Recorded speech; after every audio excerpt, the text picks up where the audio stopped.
Let's talk 2026 goals and intentions, my friends.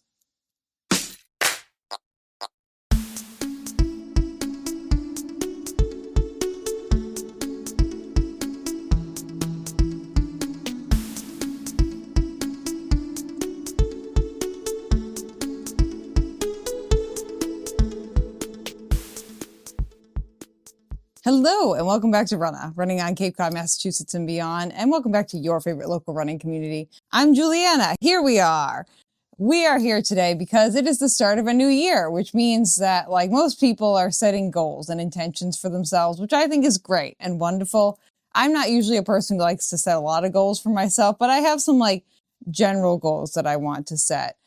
I know last year we did a Shoes of 2024 episode going into 2025, but this year has been a shite show, shall we say. We're going to talk about moving into 2026 because you know what? Your girl Juliana is still injured. I'm still not running and I'm not a fan of it. But I'm trying really hard to not be stupid and to work towards running again, hopefully in the near future. We shall see. I don't know. My body has its own plans. It is what it is. But before we get into the episode, don't forget to subscribe to the channel so you can be part of your favorite local running community every week here on Runna. So friends, what are Juliana's big goals for 2026? What are my intentions for 2026? Unlike Benjamin, I do not have a word of the year yet. I could by the end of this. So we might come to the conclusion of that sooner rather than later. I have some goals for myself, some of which are just being taken with me year after year, and some of which are kind of just overall goals for the year. So the first goal for myself, an overall thing that I would like to do, is be a little bit more myself every day, in a small way, a big way, a tiny way, or a large way. This is a goal that I've carried with myself for the last at least 3 or 4 years, and it's something that is just a continuous goal for me every day. And it's something that I feel like we should all strive towards, being more yourself every day. I think it's a really nice time being honest with yourself and also just becoming more of the version of you that feels authentic to your soul and your being. So that is goal number 1. Goal number 2, this is going to be the general setup for the year goal. This is the goal that I would like to kind of just make the underlying current of the year feel like. And that goal is I would like to run this year like I should have run my 50-mile attempt at Stonecat, which means we start off slow. We walk the first lap, because we don't know the course yet. Take our hiking poles with us so that way if we need assistance, we have them. So we're taking it slow and we're using any assistance that we need, and we are just getting the lay of the land. Lap 2, the sun is up. We know the course. We can take it a little bit faster. Maybe we ditch the poles because we're feeling confident about it. And we don't sprint that lap, but we take it a little bit faster. We're more like a jog now instead of a walk. Lap 3, we're starting to hurt, but we know the course and we know that we can get through it. And so we have that confidence in ourselves.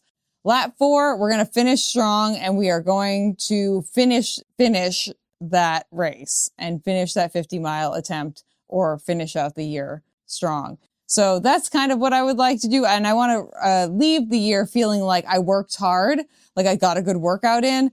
And I pushed myself, but not that I destroyed myself. And I got to my end goal. So those are the two main vibes based goal intentions that I have for the year. My other 2 bigger goals, which are things that are not going to be super surprising to people. 1, complete the London Marathon. There's no time attached to this. I don't care what the time is, as long as it's a finishing time and I get the medal. That's it. That's all. So finish the London Marathon, get my 6-star finisher medal. That will be in the end of April. Enjoy the race. Those are the overall goals with that. Second, running-based distance goal is I would like to complete the 50-mile distance. And what I'm thinking I'm going to be doing is Ghost Train, which is a very popular ultra marathon up in New Hampshire. And they have a couple of different options. You can do either the 30-hour ultra or the 30-mile distance. And they count it in counts of 15, essentially, because it's 7.5 miles out on a bike path and 7.5 miles back. So essentially, if I do like officially by their results complete the 50 mile distance, I will have to do 60 miles, which is fine. Because if I have 30 hours to do it, that's completely fine. And my goal is to just get to the 60-mile mark. And if I want to tap out, then I can, because there's no like DNFs here. As long as you reach increments of 15, you count as a finisher and they just record whatever your distance is. Those are like my big goals that I have for myself when it comes to running.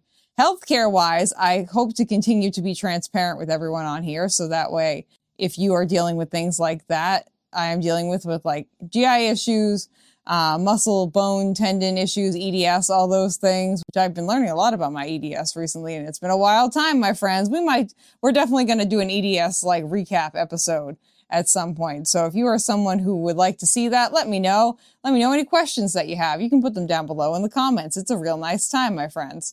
So continue to be transparent about those things, to learn things about my own body, and to take action to be a healthier, more like connective tissue issue person. Connective tissue issues. That's a fun thing to say in your mouth. Person in 2026, which I feel like we're off to a good start. I made some good connections yesterday. I have some doctors that I'm going to be seeing. So hopefully I won't be as disconnected in my tissue issues.